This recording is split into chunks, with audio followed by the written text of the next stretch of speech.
John Gregor mental തോട്ടപ്പയർ ചെടിയിൽ നടത്തിയ സങ്കര പരീക്ഷണങ്ങളിൽ നിന്നാണ് മെന്റലിന്റെ നിയമങ്ങൾ രൂപപ്പെട്ടിട്ടുള്ളത്. മെന്റൽ ഉയരം കൂടിയ പയറുചെടികളെയും ഉയരം കുറഞ്ഞ ചെടികളെയും തെരഞ്ഞെടുത്തു. അതിൽ ഒരിനത്തെ പിതാവായും മറ്റൊന്നിനെ മാതാവായും പരിഗണിച്ചു.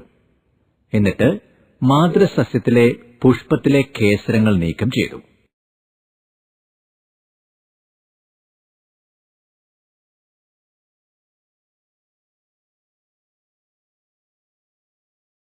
പിതൃസസ്യത്തിന്റെ പുഷ്പങ്ങളിൽ നിന്ന് പരാഗരേണുക്കൾ ശേഖരിച്ച് മാതൃപുഷ്പത്തിന്റെ പരാഗണ സ്ഥലത്ത് പതിപ്പിച്ചു.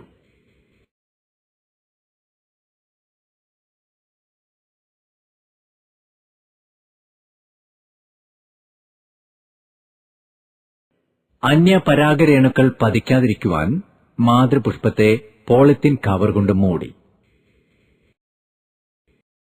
നേരത്തെ പിതൃസസ്യമായി പരിഗണിച്ച സസ്യത്തെ മാതൃസസ്യമായും മാതൃസസ്യമായി പരിഗണിച്ച സസ്യത്തെ പിതൃസസ്യമായും പരിഗണിച്ച് വീണ്ടും ഇതേ പരീക്ഷണം ആവർത്തിച്ചു. എന്നിട്ട് 2 ഘട്ടങ്ങളിലും വിത്തുകൾ ശേഖരിച്ചു.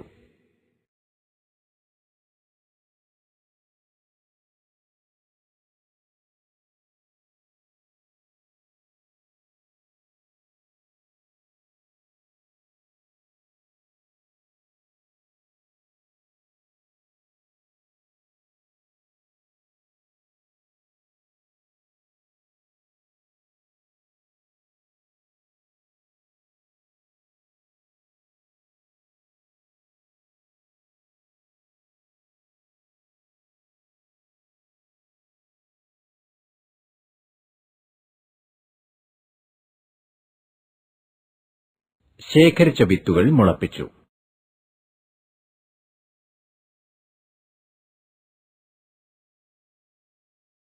എല്ലാ ചെടികളും ഉയരം കൂടിയവയായിരുന്നു.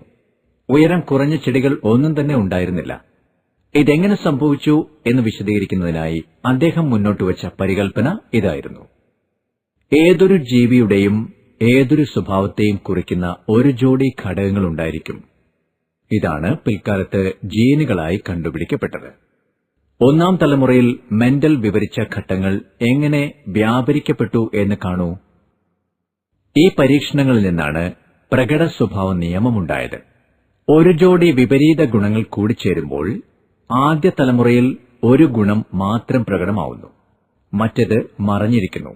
ഇതാണ് പ്രകട സ്വഭാവ നിയമം.